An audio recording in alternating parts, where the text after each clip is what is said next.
Welcome back to Fourth and Troll Fantasy. Waiver wire. Let's jump into it. It's week 12.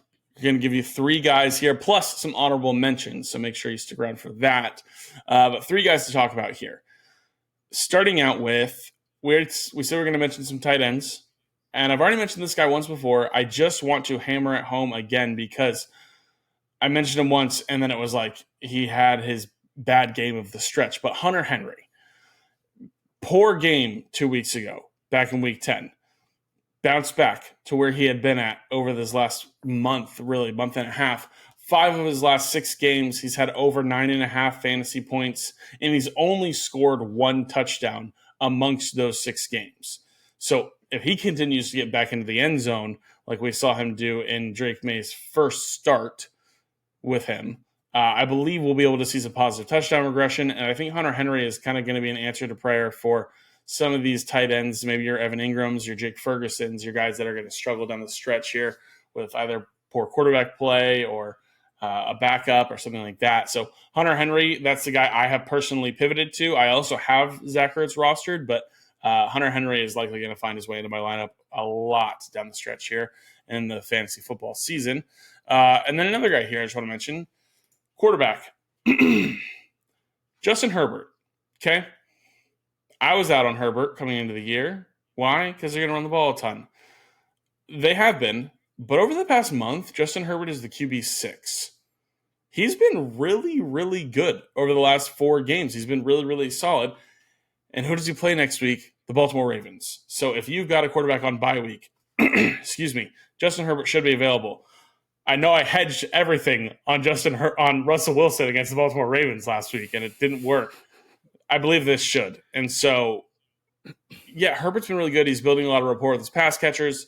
Mention one of them here in just these honorable mentions. But 2 guys there, yeah, Hunter Henry, Justin Herbert, 2 guys that I think you need to be looking at, considering spending some fabs and waiver priority on.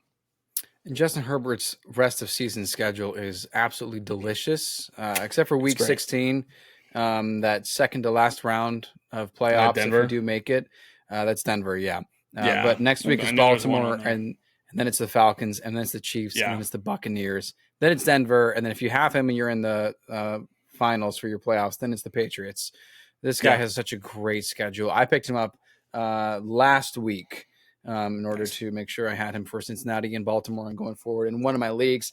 Okay, here's the waiver wire ad everyone's talking about. Is this for real? Is this Fluker for real? There's a tight end / quarterback who scored over 40 points. Slash running back, dude. Running back / head coach / GM / water boy. He is everything. This is Taysom Hill, the mayor of New Orleans. Taysom Hill was the Saints' entire team on Sunday. Now, is he a waiver wire ad? Absolutely. When a guy does something like that, of course you put him on your team, but is he for real? Is this someone you're going to actually try to start? Well, one, the tight end position can always use someone that can have that kind of a ceiling. So yes, you can start him over most tight ends going forward. However, the reason he should be on your team, and you can probably start him regardless, even as a flex option, is because of how injured and depleted the Saints offense is. All around, their wide receivers are banged up. They don't have a lot of backups for Alvin Kamara as well. There injuries there too. All over the place. They're just like a nursing home. I mean, they look like a wounded soldiers lined up all around, and they're just saying, please, someone play for the Saints.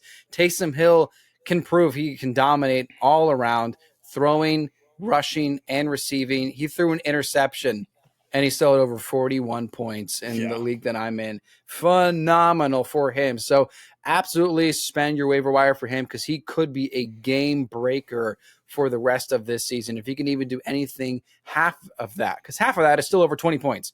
It's fantastic. Absolutely get Taysom Hill. What are you gonna? What's your risk? Oh no, I had T.J. Hawkinson. That would have been a way better play. Oh, if he has a dud, if Hill has a dud week? Oh, he only scored 6 points. Cool. Hawkinson scored 3 on your bench. So there you go. Yeah, there it is. We got to have a conversation, because at a certain point, Okay, can we cut with like the bullshit tight end eligibility? Like at a certain point, they've got to shift his position to like running back or something. They have to make it more fair. Get him at a quarterback too. Like that's the thing. Like I saw somebody start him. Well, actually, no, that's fine if you want to do that. I saw somebody start him at their quarterback position in a dynasty league this week, and I was like, "That's awesome." So that was pretty cool. That's awesome. Yeah, so pretty awesome stuff. Honorable mentions here, just to mention, these are guys that, hey, don't necessarily spend a waiver on and don't spend your fab on. But if these guys clear and they're there, take a look and consider them if you're in a position of need, because we got a few guys here. Blake Corum and Cam Akers. Both are solid handcuffs. Both will get the lead role whenever their guys go out, if they do. And we've seen these guys be hurt a lot. But they're also getting a little bit of standalone value as far as their involvement goes. Curtis Samuel, been productive over the last 2 weeks out of nowhere. But what happens when some guys return? What happens when Keon Coleman comes back to the lineup? What happens when Dalton Kincaid returns to the lineup? That's something we're going to have to consider as well. Elijah Moore, we mentioned the volume in Cleveland and the passing attack and the amount of targets. He's a guy that's very interesting. Will Dissly, emerging potentially as my waiver wire ad, Justin Herbert's number 2 target. Greg Roman talking a lot about how these guys have a good connection, how Disley's sneaky good in the passing game. So a good option there. And then Kendrick Bourne, first game back with Drake May this season, did well, 5 for 5, scored a touchdown.